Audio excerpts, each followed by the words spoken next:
आच्चा गिबियाव जोंहा बड'लेण्ड रादाब नोंथांमोननिसिम आंनि गोरबोनिफ्राय साबायखर थाबाय। दा जोंनि रुनिकाटा आनसलिक बाथौ गौथुम बे गौथुमा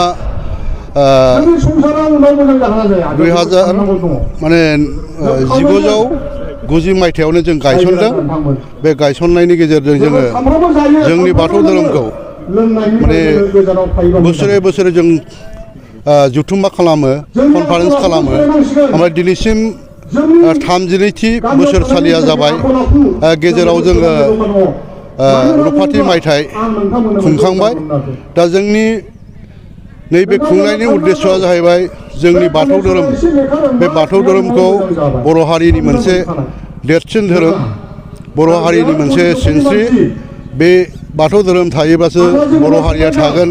बर' हारिनि आसार खान्थि बेफोरबायदि गासैखौबो नोजोर होनानै जोंनि बाथौ धोरोमखौ जोङो फोजौनाय, फुवारनाय, फोसाबनाय बे उद्देश्ययै जोङो दिनै सानब्रैनि हाबाफारि थांनाय 22 थारिखनिफ्राय गाबोन 25 थारिखसिम जोङो मेहेरगोनां हाबाफारि लानानै जों खुंफुंनो लादों।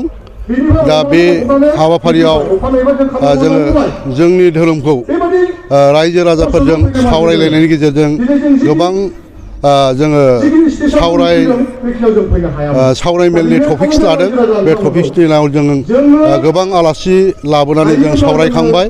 दिनै गेवलां मेल, बे गेवलां मेलाव जोङो गाहाय आलासि, बे माइल बेखेवगिरि आलासि बिथांमोनखौ लेंहरदों।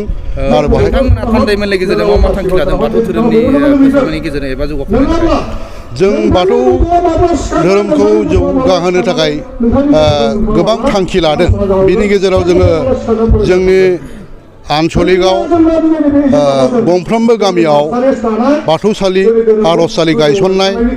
बे आर'जसालियाव जोङो पुर्निमा, अमाबैसा समाव आरो गोबां तिथि समाव, बर'फोरनि तिथियाव जों आर'ज खालामनानै थांखि लादों। आरो जोंनि दरफ्रोमबो गामियाव माने बाथौ धोरोमखौ फोसाबनो थाखाय जोङो अजा आफाद दं। अजा आफादखौ जोङो मोजां रोखोमै माने आब्रुथि गोनाङै बेखौ दैदेनलांनायनि थाखाय जों थांखि लादों। आरो लोगोसे माइनाव आफाद दं जोंहा। बे माइनाव आफादखौबो जोङो बर' हारिखौ, बर' न'खराव गाव गावनि न'खर सालायनाय आरो फिसा फिसौ खांनाय धोरोमखौ लानानै जोङो मोजाङै दैदेनलांनो हानाय, न'खर सालायनो थाखाय आरो संसाराव माने सान्थि परिबेस लाबोनो थाखाय जों खालामदों। आरो बिनि अनगायैबो जोंहा लाइमोन आफाद दं।